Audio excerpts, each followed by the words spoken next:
ورحمة الله وبركاته. أعزائي طلبة وطلبات الصف الخامس، النهاردة هنحل مع بعض التدريبات مادة العلوم، صفحة 179 و 180 يا شباب. امتحان محافظات. مادة العلوم هي كتاب الأضواء. محافظة بورسعيد، اكمل ما يأتي. يعتبر المصب، هيبقى المصب يا شباب نهاية نهر يلتقي بالبحر أو المحيط. يعتبر المصب نهاية نهر يلتقي بالبحر أو المحيط. اتنين، الغلاف الذي يحتوي على الصخور والمعادن هو الغلاف الأرضي. قوة الاحتكاك الناشئة عن حركة الجسم في الهواء هو مقاومة الهواء. تحدث ظاهرة تعاقب الليل والنهار بسبب دوران الأرض حول محورها. بيقولك ب، ما سبب دوران الكواكب في مدارات ثابتة حول الشمس؟ بسبب قوة جاذبية الشمس للكواكب. سبب قوة جاذبية الشمس للكواكب. اختر الإجابة الصحيحة مما بين القوسين. واحد، كلما زادت كتلة الجسم زادت جاذبيته. الشعب المرجانية من الأنظمة المائية الصغيرة التي توجد في نظام مائي ضحل. المياه العذبة التي تتسرب تحت سطح الأرض من خلال طبقة من الصخور المسامية تسمى مياه جوفية.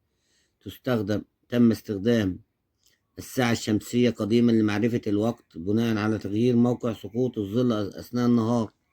علل لما يأتي. يبدو القمر مضيئا في السماء ليلا لأنه يعكس ضوء الشمس الساقط عليه. هنقول المصطلح، اكتب المصطلح العلمي. ايه المصطلح العلمي؟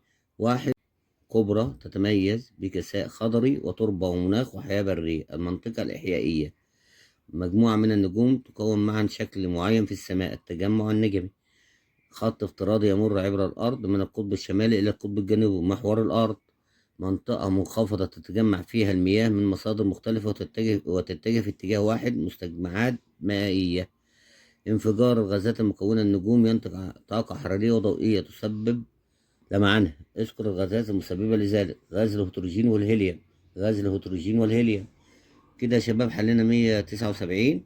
هنتنقل لصفحة 180. يا ريت تدعمونا باللايك والاشتراك في القناة حتى يصلكم كل جديد من حل التدريبات والواجبات والمراجعات معانا. صفحة 180، محافظة الإسماعيلية. اكمل العبارات الآتية بما يناسبها من كلمات. واحد، يحتوي الغلاف الجوي على الهواء المحيط بكوكب الأرض. اتنين، تعمل قوة، هنقول الجاذبية، على ثبات واستقرار الأجسام على سطح الأرض. معظم المياه العذبة على الأرض توجد في صورة أنهار جليدية. عندما يكون ظل الجسم واقع أسفله فهو يشير إلى أن أشعة الشمس تسقط عموديا على الجسم. اذكر السبب. حدوث ظاهرة تعاقب الليل والنهار، هنقول بسبب دوران الأرض حول محورها مرة كل 24 ساعة. يبقى بسبب دوران الأرض حول محورها مرة كل 24 ساعة. ضع علامة صح وخطأ. السؤال الثاني، أمام العبارات الآتية اللي احنا هنتكلم فيها دلوقتي تساعدنا التجمعات النجمية في معرفة الاتجاهات الأصلية. صح. القوة المغناطيسية تعتبر قوة سحب فقط. خطأ. تعتبر محمية رأس محمد إحدى الأمثلة للحفاظ على الموارد الطبيعية. صح. الماء من الموارد التي يمكن إعادة تدويرها. صح.